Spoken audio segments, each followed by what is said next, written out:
Hello, my dear listener. Welcome. You're stood to attention here at the Soul Sync Podcast, the place where we shine a light on truth, equipping you with everything you need to go out there and walk into the wide world of the human existence. It can be heavy at times, my dear listener. I understand that. But here at the Soul Sync, we are going to equip you with everything you need to put you in the right vibe. The vibe of positivity, attraction, the vibe of feeling good and optimistic with a glass half full, my dear listener. And I'm bringing you today a very exciting episode because one of your own, my dear listener, a fellow listener, has been in touch with me, and he wants to share a story about a story, quite literally, because a certain book changed his life, and this book changed his life so much that he's dedicated his entire life to this book. So I know what you're asking right now. What is the book? Well, let me tell you, my dear. Welcome to the Soul Sync. Guest that I've got for you today is called Samuel Chong. Now, Samuel is from China, but he spends his life in the US now, working as a court interpreter and Chinese translator. Now, Samuel got in touch with the show because a book called The Thiaoouba Prophecy by Michel Desmarquet literally had a crazy impact on his life, so much so that he went on this big mission of tracking down the author, who in itself was not easy to find. And he spent time with this author in 2016 and 2018. And what he learnt from the author was actually very fascinating and led to a very interesting chat here.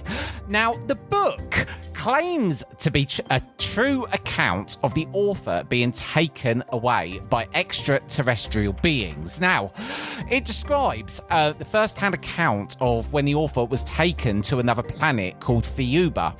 Now, the author, because of this book, has actually become very secretive, but it was so interesting because a lot of the stuff that is being talked about here in this episode, like the power of colour in terms of healing, how colours have frequencies.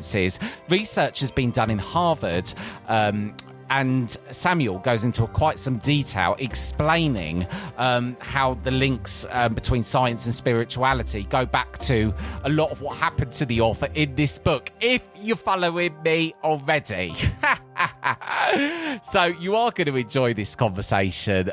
It was fascinating, and I don't think Samuel could have got more value for money, we might say, in the episode. So you're going to enjoy this one. This is my conversation with the lovely Samuel Chong.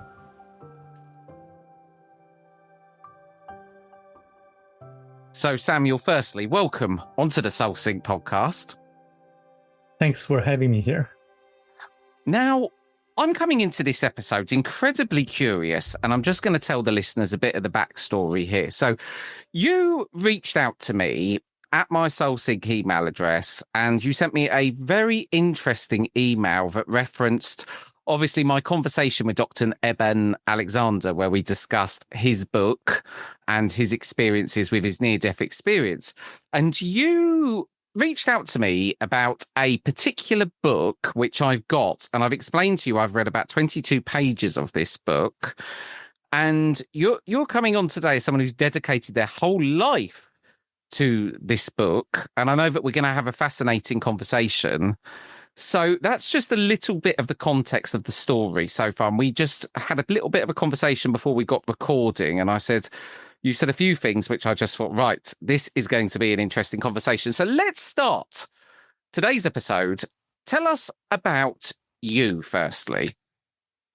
I was born in Beijing, China in 1989, and I was very fascinated by the paranormal and also the extraordinary. I thought if the ETs could come and visit us, we can just learn from them because they must have advanced technologies and knowledge. And we can just take the shortcut by learning the knowledge and their technologies so that we can progress at a much faster pace. So in my subconscious mind, I was always looking for books written by ET contactees, especially the books that contain specific verifiable information. So I found this book, which is a book that I was looking for. That's interesting to start with, that you've come at it from an angle of exploring the extraterrestrial, because I kind of naturally put that down as sort of American hoax type stuff. So I've come at this from a spirit world angle. You've come at it from an ET angle. So that's interesting. Yes, it has to be a book that has specific verifiable information. Not any Yes. book written by ET contactees. The information has to be verifiable. And this book contains so much information that I was able to research and investigate further. This book is one of the extraordinaries. And I think it deserves special attention.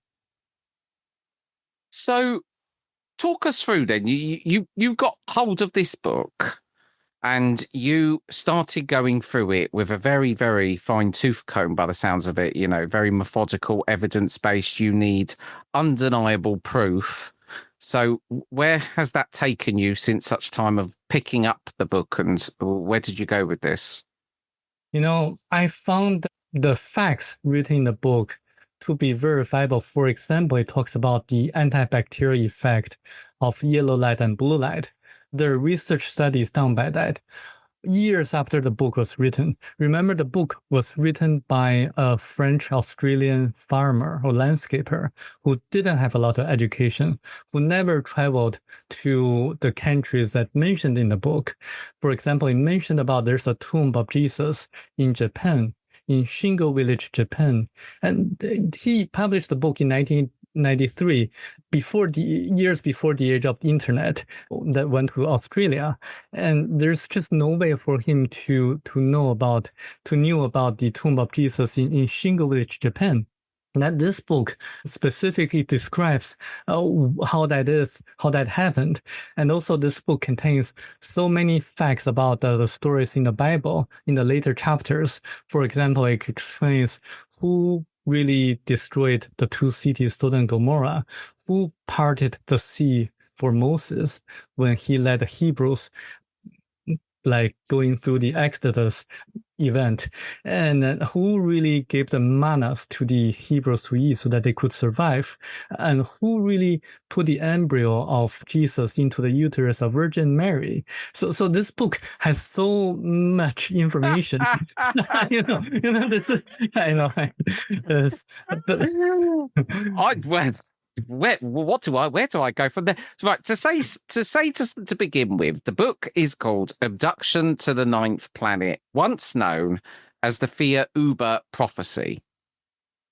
Yes. But, okay, so to begin with, give us a rough outline of what the man's story is, because you're giving some very, bold claims there, just so people can get some context as to the background of the individual in the book.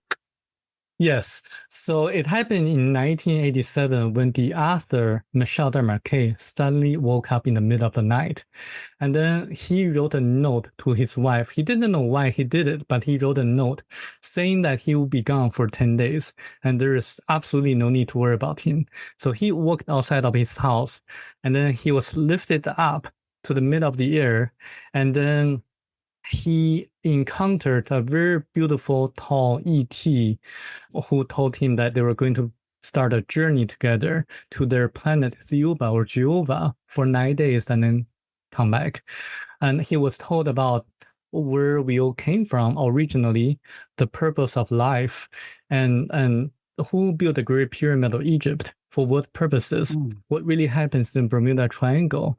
And the ETs can actually perform all the miracles as performed by Christ. So they can levitate, they can communicate through telepathy, they can materialize objects, they can disappear at their will, and they can do a lot of the things that we normally are not able to conceive or comprehend. And they also took Michel Desmarquet, the author, and how to elevate ourselves and how to develop our psychic abilities as well. And in the book, it has specific facts about what happened in the past and what might happen in the future if we don't change our ways of living. It actually is a book of warnings to us, warning that the real dangers on Earth are, number one, money; number two, politicians; number three, journalists and drugs; number four, religions. So it's telling us to really make the right choices in the future so that we can change the future for the better. And it has a lot of interesting facts. That's the gist of the book. Yeah. It's absolutely fascinating. I'm definitely going to read it. Why have I not come across this book before? Does that say more about me, or does it say more about the book isn't just out there enough? Because I'm crazed to think that the first time I've heard about this book is from you. Why is it I've not come across it, Samuel? It says a lot more about the author. He was a farmer, landscaper who didn't know how to type or who didn't know how to use a computer. And he was just this kind of regular person and who had a very ordinary life as a landscaper in Cairns, Australia. And he didn't know how to market a book. And he also had a hard time having the book published as a nonfiction because all the publishers he got in touch with wanted to publish the book as a science fiction, which he refused. And he self-published it. So didn't have the marketing or distribution channels. So it's kind of little known book. That's really interesting. So you read this and you then went on a journey to find the author. Yes. The reason is that in the postscript of the book, it says there are far more incredible things that the author was not allowed to write in the book because we were far from understanding them. Out of curiosity, I wanted to find out what else he knew but didn't put in the book. And so that's why I tracked him down and then met him in person in Vietnam. The book is obviously, I'm now almost thinking to myself, what am I going to think at the end of the book in terms of what's possible and what's not? So you've got me wondering how I'm going to feel at the end of it, because it sounds absolutely like it's going to change my view on a number of things. One of the questions you asked me before we started recording this is, can I see auras? And it threw me off a bit, actually. It did throw me off a little bit. Out of interest, why do you ask that question? What's the book? Why was you measuring my level of understanding in such a clinical way? Because the book emphasizes the importance of reading and interpreting the colors of auras of a person, because that can really tell if a person is lying or not, if a person has physical illness, or if a person has certain development of psychic abilities. So it's telling us it's very important to develop an aura camera and so that we can improve our psychic abilities and spiritual levels. And actually it tells how the universe was started and how humans were created by the great ether or the source, the creator. Oh, yes. And it says that auras are very important to a person's like mind, and because it affects the physical body. Our mind affects the aura and the aura affects the physical body. So this is very interesting idea that I investigated further, and I met a lot of aura readers and had them to draw on the colors of auras from pictures and photos so that I can hopefully use AI or computer algorithm to develop a better aura camera than the one on the market. Oh, wow. And that's something that's available now? Well, no. I'm still in the process trying to develop it. The one on the market is not that accurate, or it's not that efficient in the way that, in the sense that you have to put your hand on the sensor. I'm trying to develop something that you don't have to put your hand on the sensor, and I think once that's developed, people can make better choices of politician candidates. That's very, very interesting. And so, but you asked me if I can read the aura. So I know we're going off topic here. So you're talking about a camera that can obviously, because I've seen these cameras that can do it, and I've never been convinced to go to one, weirdly enough, because I too question how, accurate they are. But you're saying that, can I see the aura? So can you see the aura now? I'm guessing to develop this software, you must be, how do you do that? Well, I can see like some colors, but not as much that I wanted. And I'm trying to use a machine to develop to read the auras so that more people can be convinced that auras exist. Because there are a lot of people out there that don't know about this, and also. Because we need evidence. We can't just take your opinion. Right, Sam can read my aura. That's not going to work, is it? That's right. We need the specific evidence or concrete evidence for it.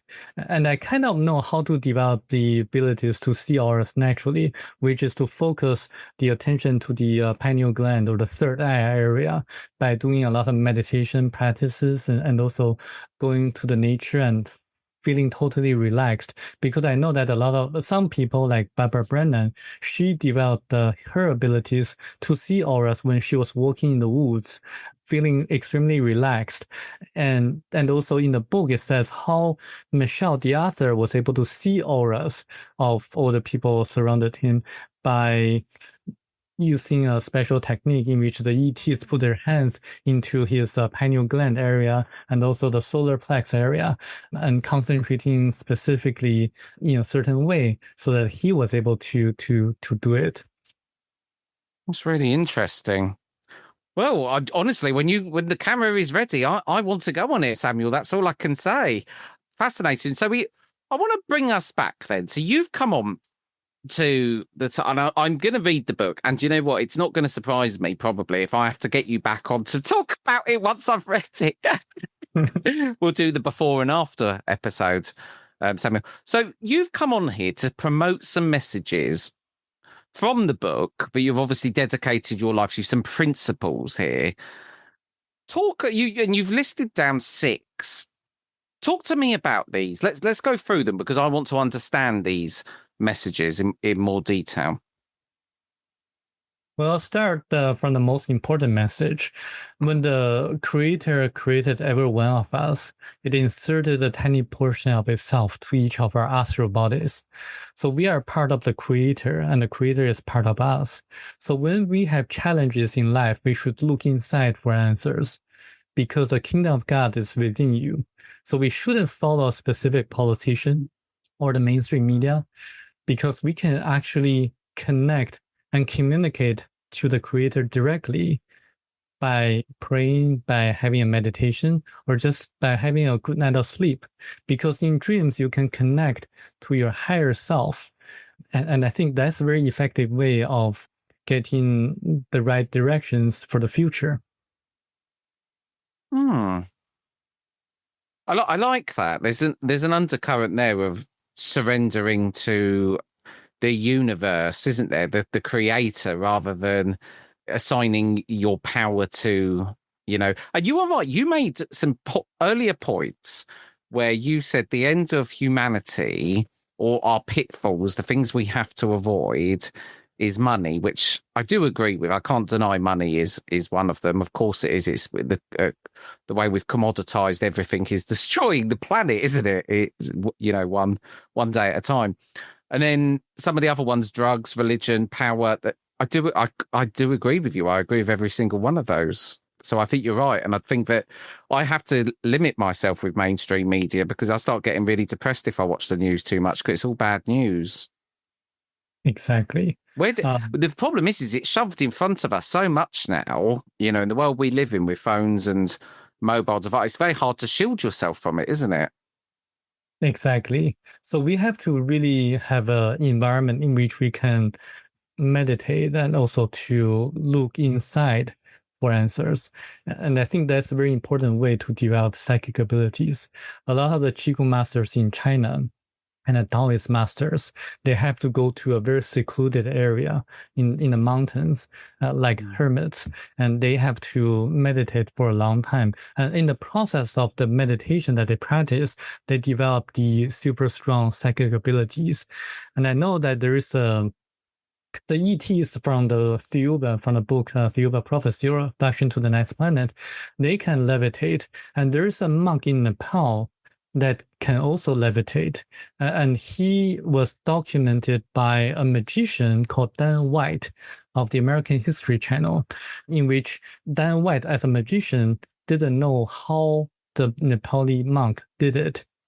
And actually, there also my friends, one of my friends, he could levitate when he was young. He said that he did that by practicing qigong, by having the energy in his stomach, and then making the energy go up to this nose and to the top of the head, and then going down, and then having like a circle. And then after fasting for 3 days or so, and when he was feeling totally relaxed, and he didn't know why, but he levitated when he was young. He did that by practicing this kind of circulation of energies in his body. And I think that tells that this is like a potential that everyone can just do it or achieve this. So fascinating stuff, isn't it? So moving on then to some of the other messages in the book, and I do at the end. There's a number of questions I want to ask you actually, but I'm going to keep going down rabbit holes otherwise. So tell us about. You've put down here on one end you're saying that we need to escape from technology and go to the hills, and obviously that's the best way for us to develop. But on the other hand, point number 2 is technology can be used in spiritual development. Kind of dovetails nicely on, doesn't it, really? Yes, definitely. This is why I've been trying to develop the Aura camera, using this technology to help people to raise the spiritual awareness. For example, people in the US are trying to decide whether to vote for Trump or Harris. And God, that's a difficult one, isn't it? I don't think you're going to get any piece of technology, Samuel, that helps with that, surely. If there were like an accurate Aura camera, people would be able to make the choice. Trump cam. Right away. Yes. Yeah. So it's because auras can tell if a person is having physical illness or if a person is not as sincere as they appear to be. And there's a aura reader called Barbara Brennan. When she saw her friend having a grayish color in her friend's liver area, she knew that sooner or later her friend would have some liver problems. And indeed, after 3 months, her friend was diagnosed of liver cancer. I think we've had a lot of people on this show who have talked about kind of the approach to healing with, medicine and how we bring more holistic. But it goes back to the money, doesn't it? And the drug companies, that is the ultimate problem because, we're more fixed on treating symptoms rather than cures, aren't we? Because I guess that's how you monetize medicine. Exactly. Yeah, this book actually emphasizes the curative or healing effects of different colors, because colors are really like different kinds of vibrations that can really interact with our auric fields. And there are scientific studies out there that prove that certain colors can treat certain diseases. For example, Harvard Medical School had a paper saying that blue color can have antibacterial, antiviral effects. And this is what the ETs did to Michel Desmarquet after he entered into their spacecraft. They used the blue light and the yellow light to disinfect him. And also there's a study done also by a well-known university in the US saying that the color green can treat migraines or headaches. They are so effective that the participants in the study wanted to get the green LED lights for free after the study was completed. And also, yes. I want one now. I'll be checking that out. And also, the color pink can have the effect of reducing muscle strength by 30%. An American football coach from the University of Iowa knew about this, and he painted the locker rooms of the visiting teams into pink color, and he rarely lost a home game.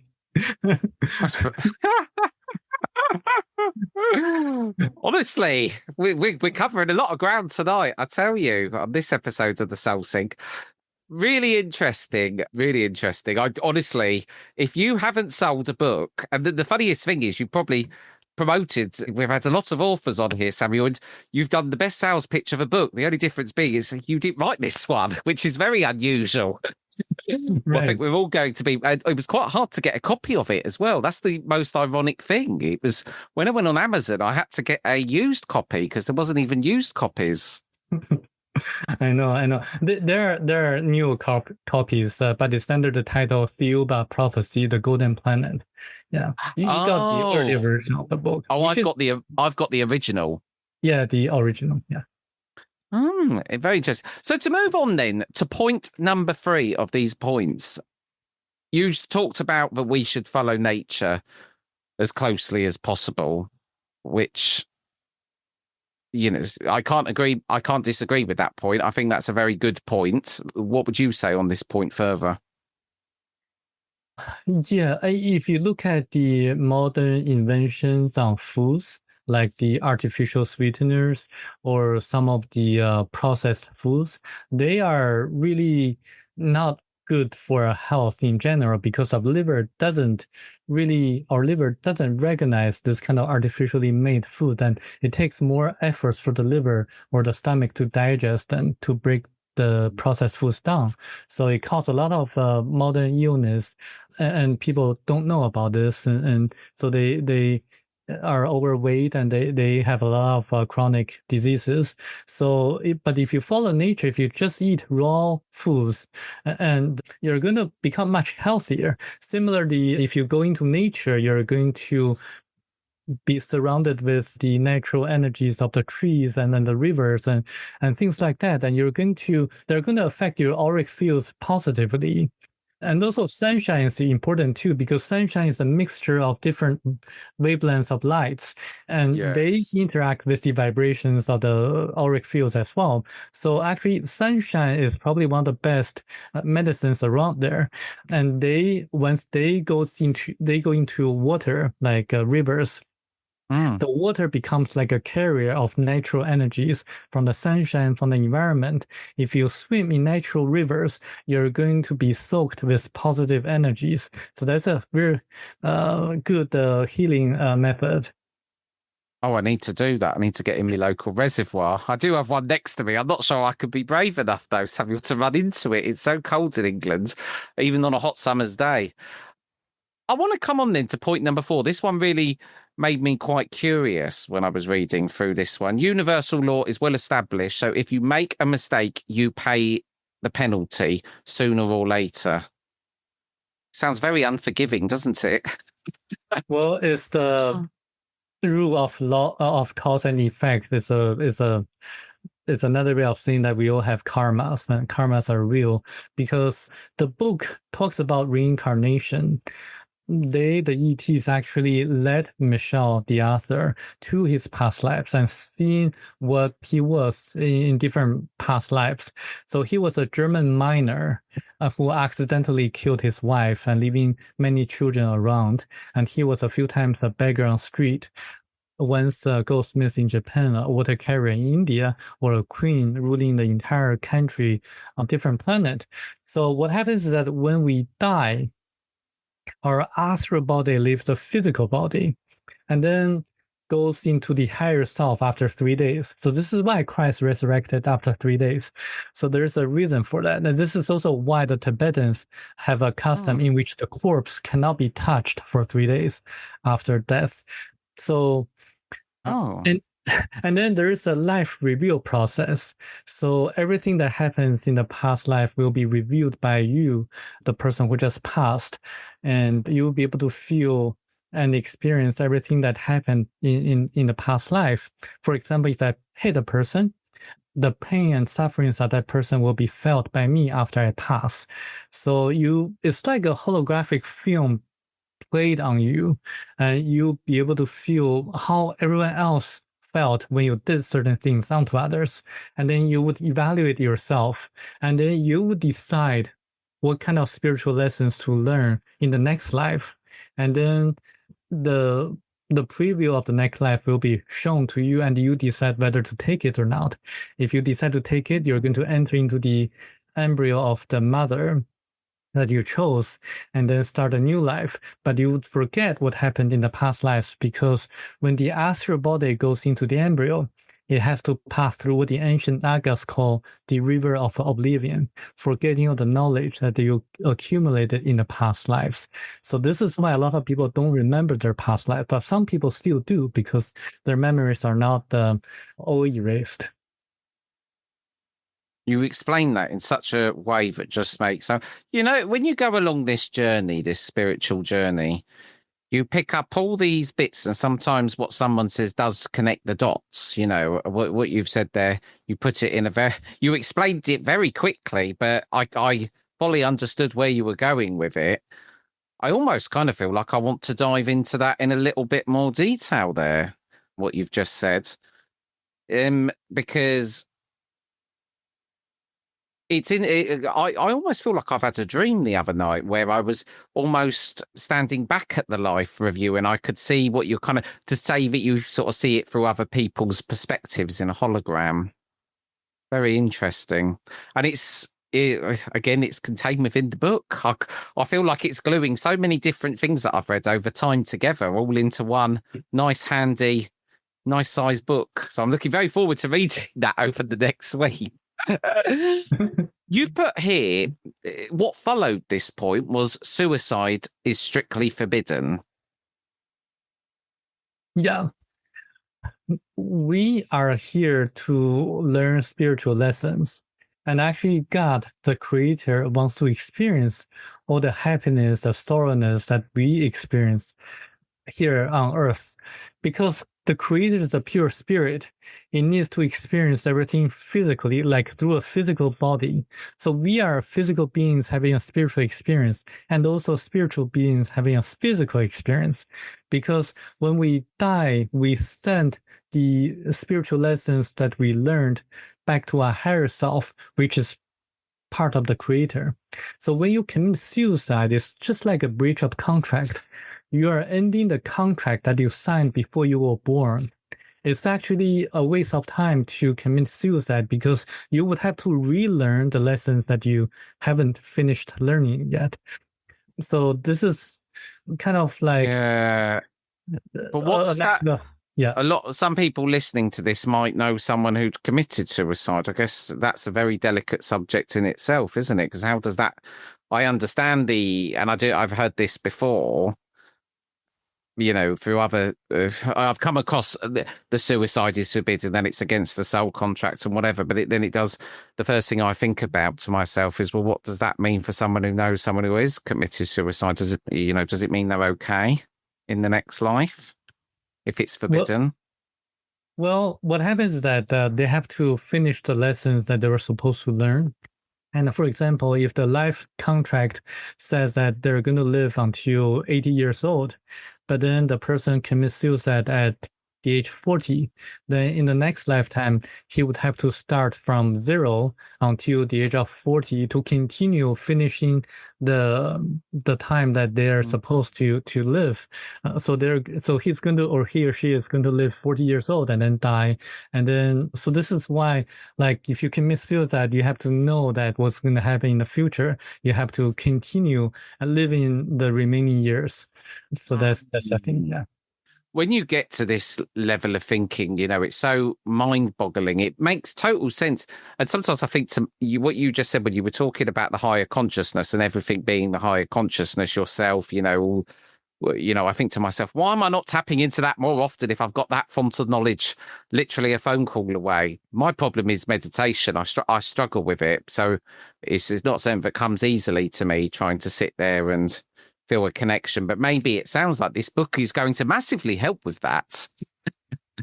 Yeah, it says that if you really want to elevate yourself, you should first meditate and then concentrate, which is different from meditation. So what the masters, or I am an interpreter, a Chinese translator in Los Angeles. Yes. So I have clients who have supernatural abilities.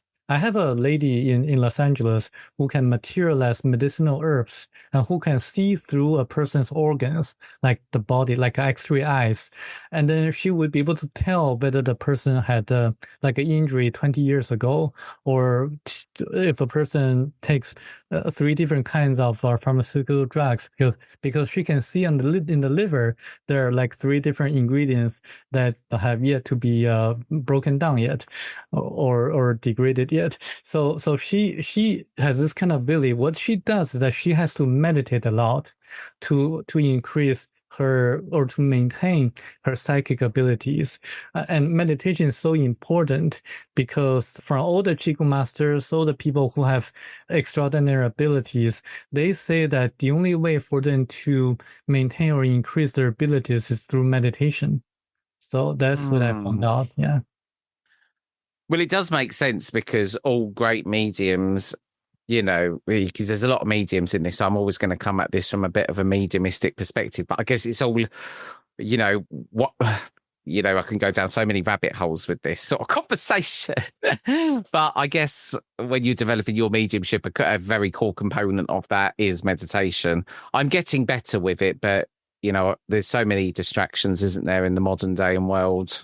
I can find myself sucked into work emails at a moment's notice. I can also give you another evidence. So yes. I translated another book written by the former highest degree chair of the Illuminati, the secret society that was founded in Germany. So the chair, the former chair of the Illuminati had very strong psychic abilities. He is able to see the auras of a person. He is able to influence a people's mind, and he is able to actually do a lot of the what we would call miracles. But he has to meditate a lot. He has to travel to islands in the Mediterranean area or the Caribbean area to meditate. And then, but he also says that drugs are a curse for people who want to achieve these abilities, because he actually tried drugs and discovered that the drugs, actually hallucinogenic drugs, actually reduce the abilities to perform these psychic powers. That's very interesting you say that. I'm going to go completely off topic, but I know someone that used to, well, basically, if I'm going to be completely honest with you, I went out with a guy that was using hallucinogenics like LSD and things, and he would have all these experiences, like very spiritual, where he's, I don't even know because I've never done it, but he would go to different, dimensions in terms of spiritual. And I'm aware of all the ayahuasca and all of these different substances. But then what I did, it made me question at the time when this was, it made me question, was I not developing quick enough? Because why can he do it like that? But it's very hard for me to do it with the meditation and So it did make me asked that question at the time, was using what effect do psychedelics have on, where do they sit within this, arena? Yeah. I'm not asking you to comment on the relationship. I can give you... It's just an observation I had at the time. Yeah, I can give you 2 evidence. One is from the book. It explains why psychedelics or hallucinogenic drugs affect the astral bodies of a person negatively. Why that's the case? It's in the book, so I'm not going to elaborate. But I have another evidence.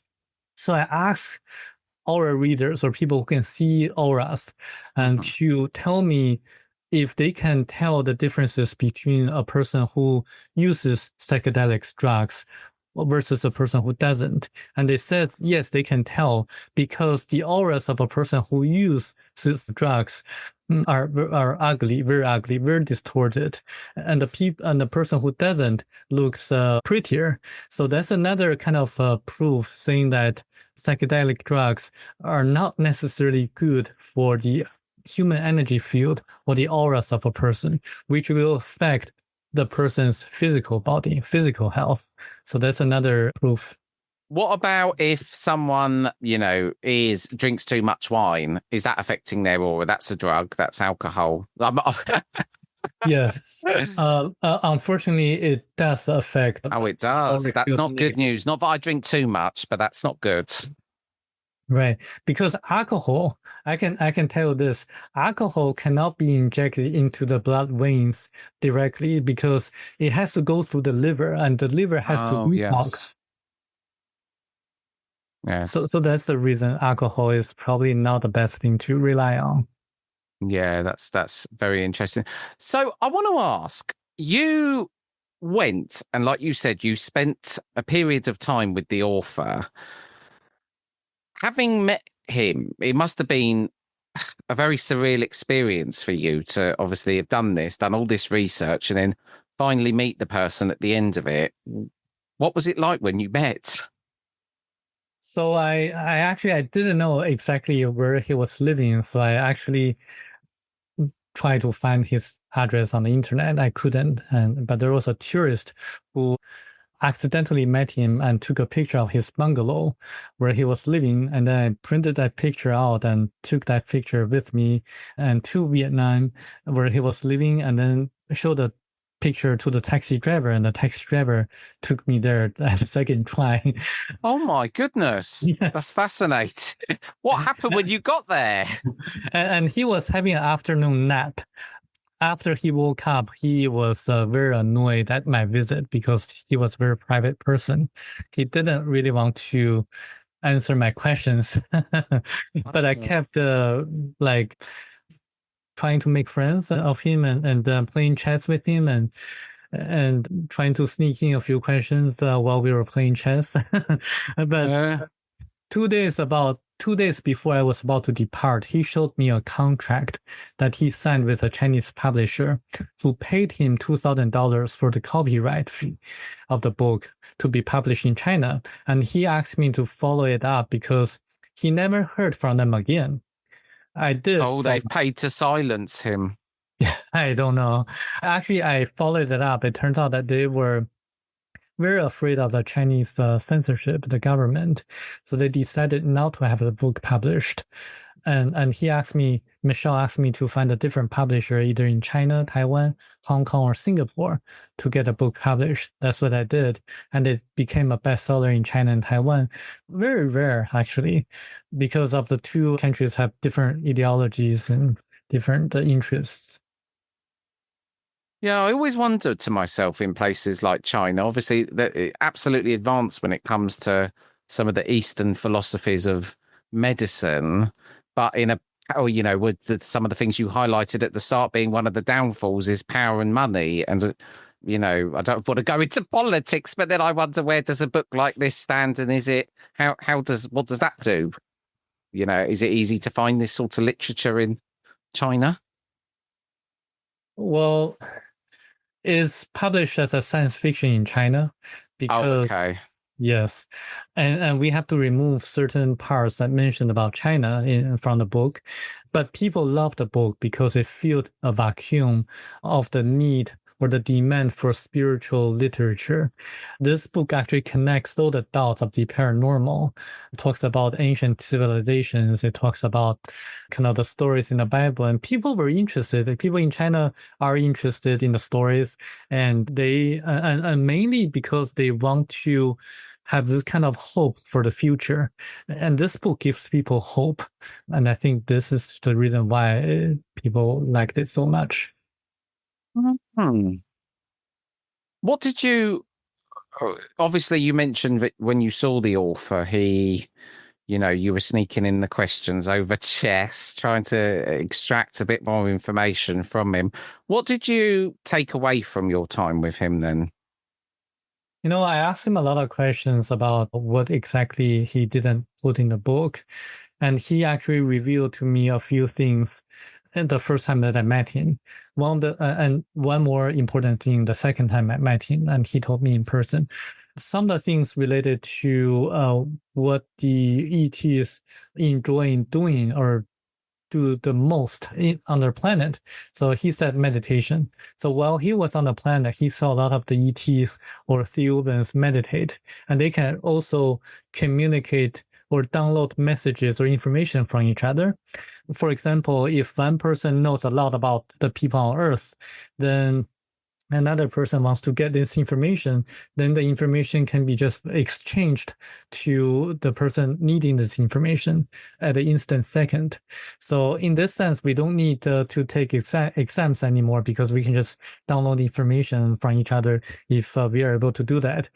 And the second question regarding to the Sphinx of Egypt, he says that there are 3 chambers beneath the Sphinx of Egypt. And when we are ready, when the time is right, the 3 chambers can be opened. And when that happens, everything will be known. So it's very similar to what Edgar Cayce said about the Hall of Records beneath the Sphinx. But he says we are not ready yet, because even if you use explosives of modern technology, the 3 chambers will not be opened. So it has to be opened using a special way. How does it have to be opened?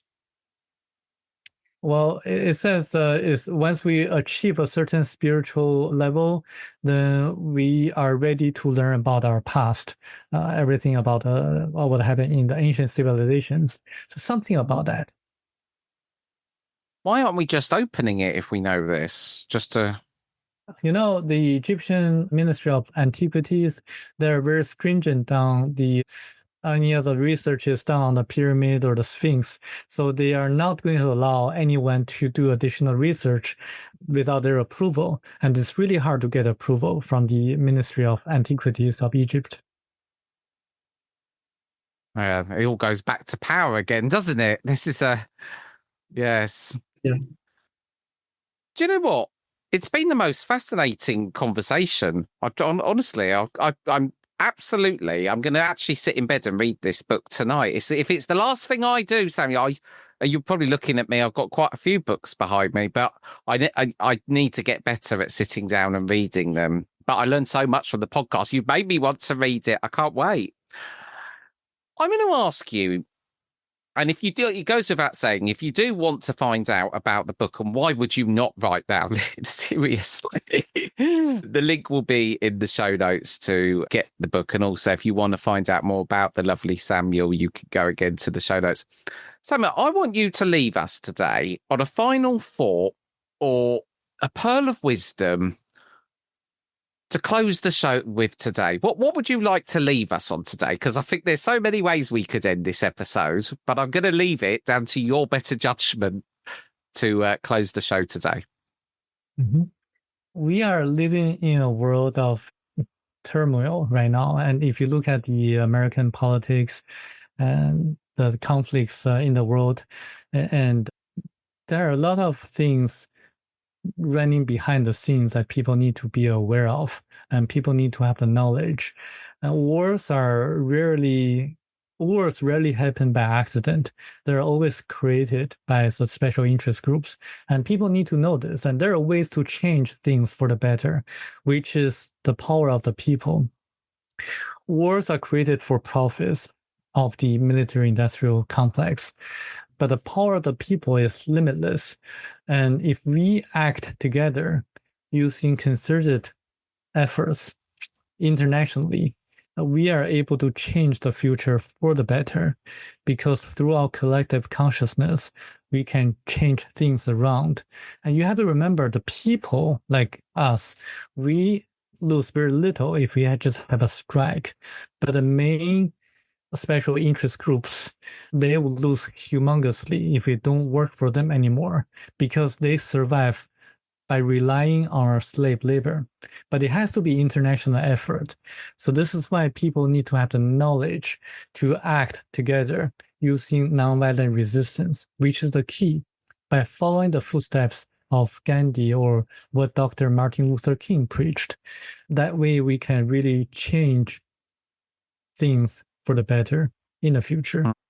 I really hope with the world we live in now and the media, being able to have the power of the internet, I do hope that we will get to that. And I do think, as as limiting as the internet has been in some ways, and how we started off saying, how the media, it shoves all this in front of you and whatever, it's, if you look in the right places and be conscious of what you're looking at and maybe browse the internet a bit more consciously, then if we all did a bit more of that, then I think we'd be hopefully getting that direction.